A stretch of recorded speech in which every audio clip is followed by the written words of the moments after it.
Labą dieną visiems. Ačiū, kad taip gausiai susirinkot.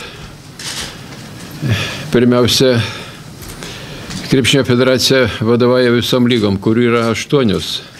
Bet viena pagrindinių lygų, tai yra moksleivių lyga. Tai yra mūsų Lietuvos krepšinio pagrindas.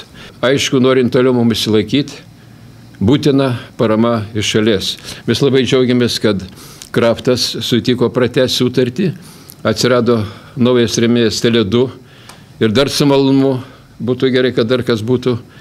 Tačiau šita pradžia yra labai gera. Šiame sezone bus surengta 11 čempionatų. Iš viso dalyvaus 380 komandų. Tai sudaro daugiau negu 7000 dalyvių. Tai mastas labai didelis. Lietuvos moksleivių krepšinio lyga nuo pat įsikūrimo metų, tai 2001 metų, visuomet liko ištikima savo pagrindiniams tikslams – ugdyti išsilavinusi padorų žmogų ir padėti paruošti krepšininkus Lietuvos rinktiniai. Tai, manau, jinai šią pareigą atliko ir sieks dar geriau atlikti. Moksleivių krepšinio lygos kelią praėjo tokie krepšininkai kaip Mantas Kalnietis, Jonas Mačiulis, Artūras Jomantas, Martynas Gecevičius, Donatas Motiejūnas, Gintarė Petronytė, Aurimė Rinkevičiūtė ir dar didelis būrys žinomų krepšininkų. Noriu pažymėti, kad moksleivių krepšinio lyga yra pati masiškiausia lyga Lietuvoje. Ir šis rezultatas nebūtų pasiekiamas be mūsų pagalbininkų, rėmėjų, bendradarbių netgi galima pavadinti. Tai noriu padėkoti akcinės bendrovės Kraft Foods Lietuva vadovui ponui Gintarui Rimšeliui už ištikimą bendradarbiavimą, užtikimą rėmimą, kuris tęsiasi nuo pat lygos įsikūrimo. Mūsų dalyvavimas jisai tęsiasi. Mes nepradedam to, ko negalime ilgalaikiai planuoti ir ilgalaikiai vesti. Smagu, kad prie lygos prisideda kiti žaidėjai. Tas leis pakelti lygą į dar aukštesnį lygį, profesionalų lygį, organizavimo lygį ir tikėsimės dar geresnių rezultatų. Mes irgi džiaugiamės, kad galime prisijungti prie rėmėjų ir paremti šią nuostabią lygą. Iš tikrųjų, ne pirmus metus mes stebėjome, kaip vyksta darbas joje, kokie yra rezultatai. Tele2 paslaugos yra neabejotinai pačios populiariausios tarp moksleivių, todėl mes puikiai žinome jų aktualiją, žinome, kaip svarbu yra tas sportas, kaip yra svarbu krepšinis. Ir manome, kad rėmimas yra visada efektyviausias ir geriausias tada, kai yra iš tikrųjų sunku. Ir kaip ponas Garasas minėjo, iš tikrųjų krizės metu ir biudžetai yra mažesni, todėl džiaugiamės ir iš tikrųjų su džiaugsmu prisidedam prie šios iniciatyvos, nes manome, kad tai pirmiausia moksleiviams yra labai svarbu. Daug geriau yra, kad moksleiviai sportuoja, negu kad vaikštinėja be tikslo gatvėmis.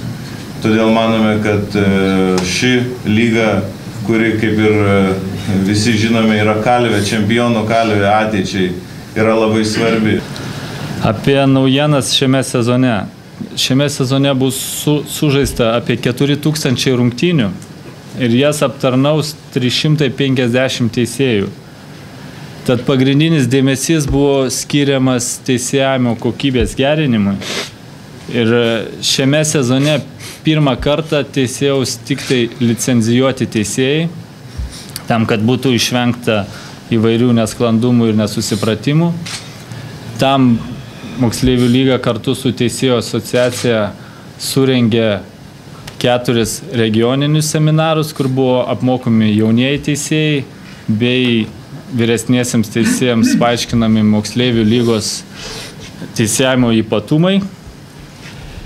Ir lyga kartu padedant generalinių rėmėjų ir rėmėjams įsipareigoja aprengti visus teisėjaujančius moksleivių lygoje teisėjus, kad jie reprezentuotų lygą, taip pat reprezentuotų mūsų remiančias įmonės. Taip pat malonu pristatyti, kad bus atidarytos televizijos durys moksleivių lygos istorijoje. Ir yra susitarimas, kad bus transliuojamas jaunių finalas ir pusfinalis. Tai taip pat, manyčiau, bus didelis impulsas moksleivių krepšiniui. Taip pat noriu pastebėti, kad padedant rėmėjams ir įmoniai Tuta bus aprengti virš 1000 jaunųjų sportininkų, stipriausių sportininkų. Tai palengvins mokyklų kaštus, padės jom šiais sunkiais laikais gyvuoti. Ir pabaigai norėčiau pasakyti, kad moksleivių krepšinio lyga turi gerą tradiciją, kad šią lygą globoja asmuo einantis Lietuvos Respublikos prezidento pareigas. Tai man malonu pristatyti, pranešti, kad Lietuvos Respublikos prezidentė jo ekscelencija Dalia Grybauskaitė sutiko globoti Lietuvos moksleivių krepšinio lygą ir pažadėjo apsilankyti artimiausiuose masiniuose moksleivių lygos renginiuose. Tad noriu priminti, kad moksleivių krepšinio lyga tai vieta, kurioje gimsta būsimos Lietuvos krepšinio žvaigždės. Ir kaip ir žinot, be gimimo nebūtų nieko. Šis etapas yra svarbus. Dėkui už dėmesį, toliau lauksim klausimų.